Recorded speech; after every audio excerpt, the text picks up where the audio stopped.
again, mental wellness affects everybody. We hear the word mental health and we immediately think, well, it's somebody with PTSD, or it's somebody with Anxiety, bipolar, anxiety, or some kind of. Well, no, you can be the most healthiest person, but if we're not keeping our emotions in check, we can have a mental breakdown. Absolutely. And that's what we're trying to avoid, right? So first key or activity is to embrace change.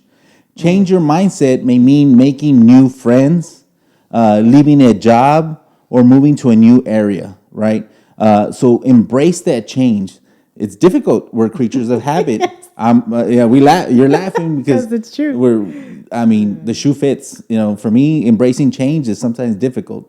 We're creatures of habit. We get used to patterns. We get used to waking up in the morning. You have a certain time you leave. You have an alarm because at this time I have to wake up to give myself this amount of time to do this.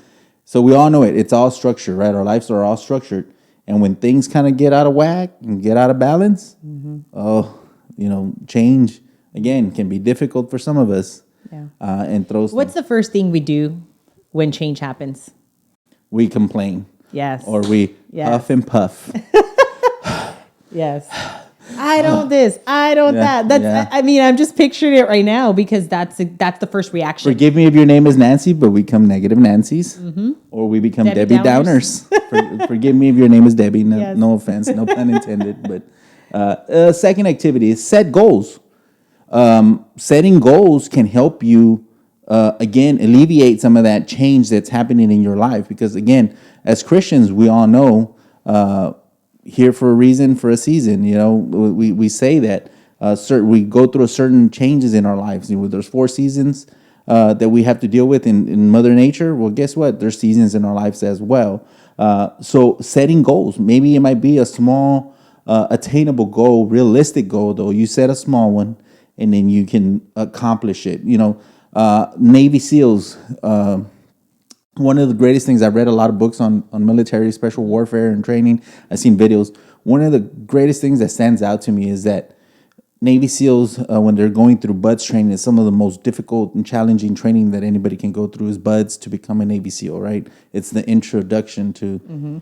So the way one of the SEALs described as how he got through his day is that he didn't think about, from 7 o'clock to 5 o'clock. He wasn't thinking about 5 o'clock in the afternoon. He was just thinking, okay, 7 in the morning, I'm going through this rough training. Let me make it to lunch.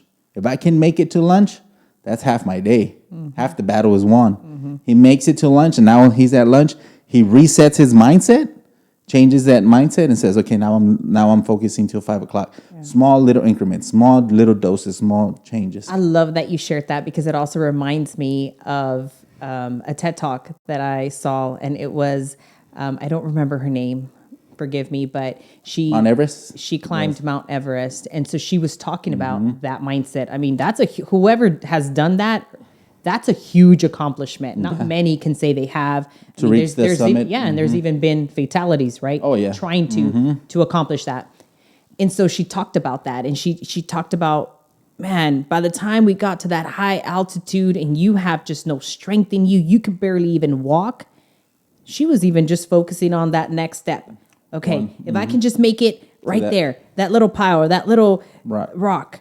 And then once she would get there. And so I love that you shared that because we know that it works. Right. And I know last one of our episodes, we talked about, having dreams and having high dreams and big plans and thinking big, but breaking it down and not talking about that. But today I want to stress, if you have never set goals, or if you're not the type that has ever set goals, man, if you set a goal, like you said, and even if it's a small one, when you accomplish that, it is so fulfilling. It is. And it just reinforces and encourages you to keep going. That's right. So you have to get started. Yeah, because that's the beginning of changing your mindset. Again, exactly. It's a small little goal. You reach it, and guess what? It does self-esteem. Yeah. It's a positive reinforcement.